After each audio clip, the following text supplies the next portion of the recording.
জয় জয় জগন্নাথ সচিরনন্দন, ত্রিভুবন করে যার চরণ বন্দন।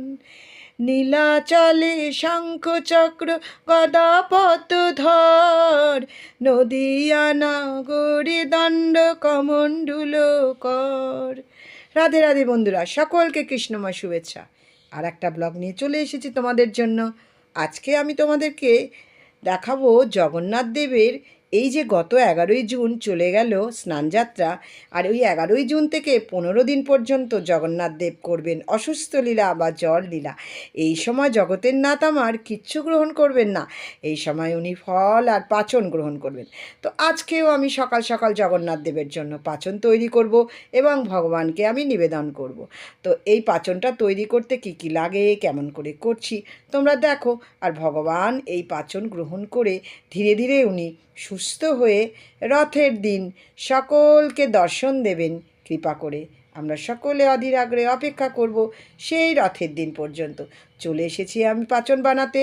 রয়েছে আমার বড় এলাচ, ছোটো এলাচ, লবঙ্গ, রয়েছে তেজপাতা, রয়েছে তুলসী মঞ্জুরি, আর রয়েছে আমার তাল মিছরি, রয়েছে কিছুটা সাদা মিছরি।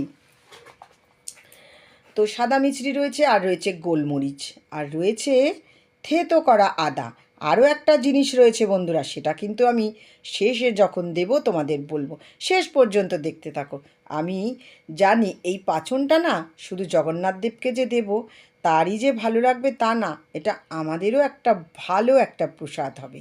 তো যাই হোক, জল বসিয়ে দিয়েছি আমি, 2 গ্লাস জল এখানে দিয়ে দিয়েছি এবং জলটা ফুটে ওঠা পর্যন্ত অপেক্ষা করব।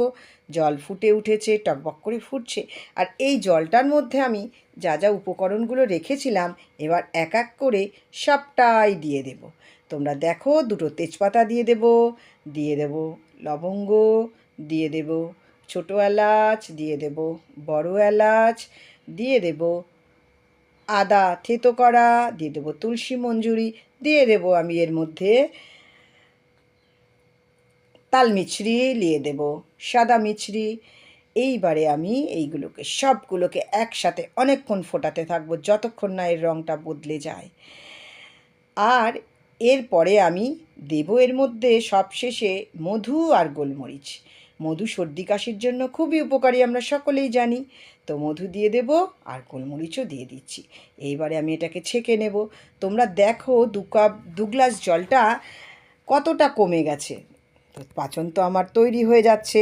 এবার আমি ভগবানকে একটা তুলসী পাতা দিয়ে নিবেদন করে দেব এবং তারপরে আমি চলে যাব সোজা রান্নাঘরে। ভগবানের বাকি ভোগগুলো করতে হবে, যে ভগবানকে দিনের যে দুপুরের যে অন্নভোগ সেটার জন্য দেখতে থাকো কী কী দিলাম।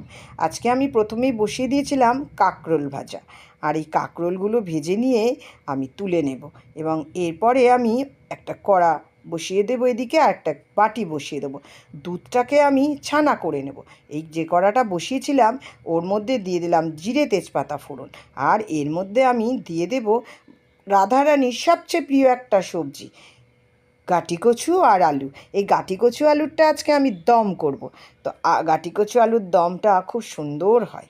তো আলুগুলো আর গাঁটি কচুটাকে আমি ভালো করে আগে ভেজে নেব। একটু ভাজা ভাজা হওয়া পর্যন্ত আমি অপেক্ষা করব। আর তোমরাও আমার সঙ্গে থাকো। আমার ভিডিওটা যদি তোমাদের ভালো লেগে থাকে তাহলে লাইক, শেয়ার, সাবস্ক্রাইব, কমেন্টস করতে বন্ধুরা ভুলবে না। আর এদিকে আমি যে দুধটা ফুটাচ্ছিলাম ছানা বা পনির করবার জন্য, সেটার মধ্যে আমি দিয়ে দিলাম একটা পাতিলেবুর গোটার পুরো রসটা, আর আমি ছানাটা কাটিয়ে এবার ছেঁকে নেব। এভাবেই আমি পনির তৈরি করি। তারপরে এটাকে ভালো করে ধুয়ে নেব পরিষ্কার জলে। তারপরে আমি এটাকে শক্ত করে একটা পাতলা কাপড়ে বেঁধে দেব এবং ওর ওপরে ভারী কিছু একটা চাপা দিয়ে দেব। তাহলেই হয়ে গেল পনির রেডি। আর এদিকে আলুটা কিন্তু আর কচুটা কিন্তু আমার ভাজা ভাজা হয়ে গেছে। আর এই ভাজতে ভাজতেই তোমাদেরকে বলবো যে আমরা যখন ভগবানের জন্য কিছু রান্না করি তার আগে কিন্তু আমরা রাধারানীকে স্মরণ করে নিই, কারণ যেখানে ভগবানের ভোগ তৈরি হয় সেখানে তো ভগবানের জন্য রাধারানী উপস্থিত থাকেন। তো আমি এবারে দিয়ে দেব একে একে সমস্ত মশলাগুলো। নুন, হলুদ, কাঁচা লঙ্কা, আদা বাটা দিয়ে আমি সমস্ত ভোগগুলো করে নিয়ে আমি ফিরে এসেছি ভগবানের ভোগের থালাটা সাজাতে। দিয়ে দিলাম অন্ন, দিয়ে দিলাম কাঁকরোল ভাজা, দিয়ে দিলাম কচু আলুর দম, দিয়ে দিলাম আলু পনিরের রসা, দিয়ে দিলাম কয়েক টুকরো ওভাল শেপে কাটা শসা, একটা পাতিলেবুর টুকরো এবং 1 চামচ ঘি। তো ভগবানকে থালাটা নিয়ে এবার চলে যাব ভগবানের কাছে। ভগবানকে ভোগ নিবেদন করে দিয়েছি, তোমরা সকলে ভোগ প্রসাদ দর্শন করো আর ভগবানের কৃপা লাভ করো। ভোগ দর্শনে কিন্তু দুর্ভোগ কাটে বন্ধুরা, আমি অন্তত বিশ্বাস করি। এবার আমি প্রসাদ পেতে বসে পড়েছি। একাই প্রসাদ পাচ্ছি, বাড়িতে কেউ নেই, কিন্তু বিশ্বাস করো প্রসাদ একা একা পেতে ভালো লাগে না, মনে হয় সবাইকে দিয়ে প্রসাদ পাই, কিন্তু কেউ নেই বাড়িতে, কি করবো অগত্যা। তো আজকে আমি তোমাদেরকে এই পর্যন্তই তোমাদেরকে বিদায় জানাবো। আমার ভিডিওটা তোমরা সকলে কেমন লাগছে জানিও, আর সকলে পাচন তৈরি করা শিখেছো তো? সকলে ভালো থেকো, সুস্থ থেকো, দেখা হবে পরবর্তী ভিডিওতে। রাধে।